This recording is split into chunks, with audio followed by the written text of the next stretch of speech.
Cirebon, kota di mana tradisi dan modernisasi berpadu. Tiap sudutnya penuh cerita yang syahdu. Dari keraton megah hingga hiruk-pikuk pusat kota, aku temukan jejak semangat yang tak pernah sirna. Di sentra fashion yang menggeliat, aku bertemu Pak Haji Mamat. Pernah terpuruk, kehilangan segalanya, namun bangkit melawan luka. Cirebon bukan sekedar kota pesisir, tapi tempat di mana perjuangan dan harapan berakhir manis.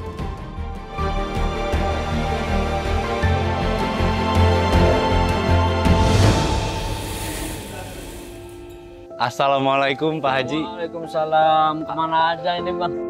Maaf ya, Aduh. tempatnya. Wah, ini kan memang ini proses produksi jalan terus Pak ya? Ya, alhamdulillah. Alhamdulillah. Oh, ini Bapak mulai sebagai pengusaha itu mulai kapan Pak? Ya, langkah pertama kita mencoba kumpulin modal ya dari hasil kerja sedikit-sedikit. Alhamdulillah dari hasil kerja itu ada bisa dulu berapa ya kisaran 700 ribuan ya. Terus dibeliin ke mesin obras nih. Terus nyoba belanja 1 roll, 2 roll. Ternyata setelah diproduksi ya barangnya jalan gitu. Alhamdulillah lancar ya sampai di kisaran berapa tahun, kurang lebih di kisaran 5 tahunan lah. Setelah itu yang namanya usaha kan enggak selamanya mulus ya.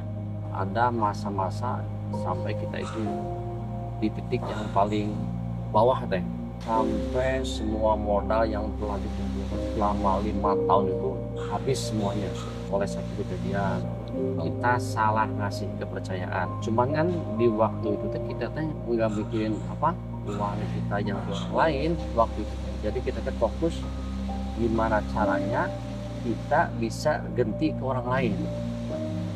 Terus setelah kejadian itu kita kan ada semacam piutang ya, sampai kita itu jual emas, jual tanah, jual kendaraan, bahkan rumah juga mau dikasih.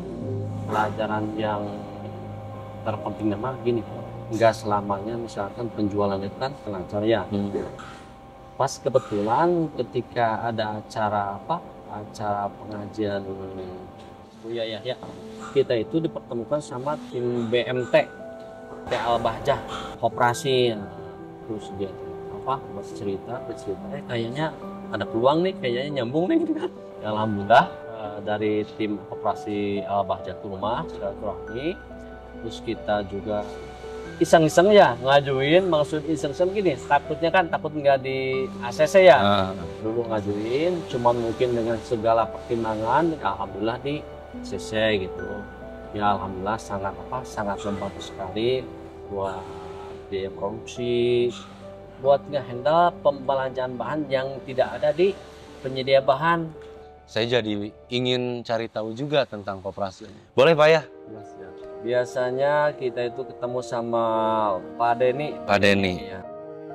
Kisah Pak Haji Mamat penuh makna, dari jatuh terpuruk hingga kembali bersinar di dunia.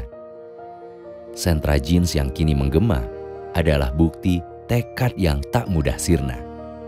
Namun, ia tak melangkah sendirian. Ada dukungan yang jadi penopang di saat menahan cobaan. Kini langkahku mengarah ke sana, ke koperasi yang jadi pelita, membawa cahaya bagi Pak Haji Mamat dan mimpi-mimpinya.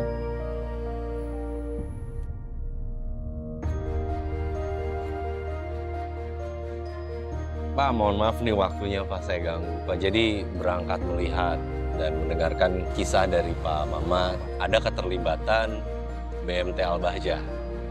Mungkin ada anggota lain atau masyarakat sekitar juga yang memang merasakan manfaat dari hadirnya Al-Bahjah di sini.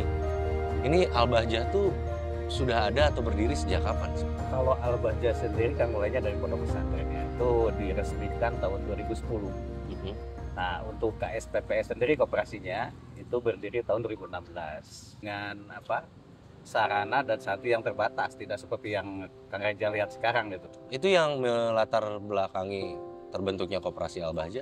Nah itu dia, dimulai dari Buya itu sosok yang visioner ya, visioner luar biasa, termasuk di dalam dakwah Jadi dakwah itu juga harus berkembang, bukan hanya dari sisi ceramah-ceramah, tapi juga dari sisi ekonomi dan pemberdayaan umat. Karena sesuai dengan namanya KSPPS ini, koperasi ini kan ada S-nya di ujungnya, syariah. Buya itu berharap bahwa dengan adanya koperasi syariah ini bisa membantu masyarakat banyak di luaran, yang terutama UMKM ya, yang kebanyakan itu untuk bisa bangkit, bisa mandiri secara ekonomi. Termasuk juga di dalamnya adalah kemandirian pondok, dan terkumpul hanya 420 juta, termasuk Buya di dalamnya. Jadi sebagai inisiator lah semuanya gitu. Dan alhamdulillah sekarang aset sampai di 70 miliar sekarang. Berarti perjalanan dari 2016 sampai sekarang itu sudah terkumpul aset sekarang 70 miliar. Selain simpan pinjam, ada misi dakwah, mungkin ada program lainnya juga, apakah pendampingan atau? Ada tentu, bahkan di dalam bagaimana kita merawat anggota itu, memberikan pendidikan, dan bagaimana juga mereka di saat menjadi mitra daripada KSPPS Al-Bahjah ini, Koperasi Al-Bahjah, mereka menjadi bagian dari dakwah. Ada peran lembaga lain atau memang koperasi ini benar-benar jalan sendiri? Tentu saja kita ada kerjasama dengan LPDP. Bahkan dana ini yang menjadi akselerasi. Gitu. Jadi sangat terbantu lah. Jadi secara lembaga pun di saat kita mulai bekerja sama dengan LPDP itu ada inputan positif. Jadi kita kan keuangan jadi harus auditable segala macam. Kalau mungkin dulu tidak terpikirkan mungkin gitu kan. Jadi ada pertumbuhan juga secara internal di Betul, koperasi ya. Kualitas koperasi juga berubah. Gitu. Manfaatnya banyak juga secara juga, internal, bahkan ya keluar sudah jelas gitu ya. Betul. Bergulirnya semakin banyak dan semakin luas manfaatnya. Kalau harapannya nih Pak dari Koperasi Al-Bahjah sendiri, selain itu apa lagi? Ya kita berharap LPDB terus membersamai UMKM ya. Cirebon, kota dengan cerita tak bertepi, dari keraton megah hingga tradisi yang abadi. Namun di balik keindahannya, ada kisah penuh makna tentang mereka yang bangkit dari luka, melahirkan harapan yang tak pernah sirna. Di sini, roda ekonomi berputar bersama, berpadu nilai yang islami dan bermakna. Dari pesantren hingga usaha yang menggema, semua berakar pada semangat yang sama. Kebersamaan yang menguatkan, keikhlasan yang menyinari jalan. Cirebon bukan sekedar kota, tapi tempat di mana mimpi dan doa bertemu dalam harmoni yang nyata.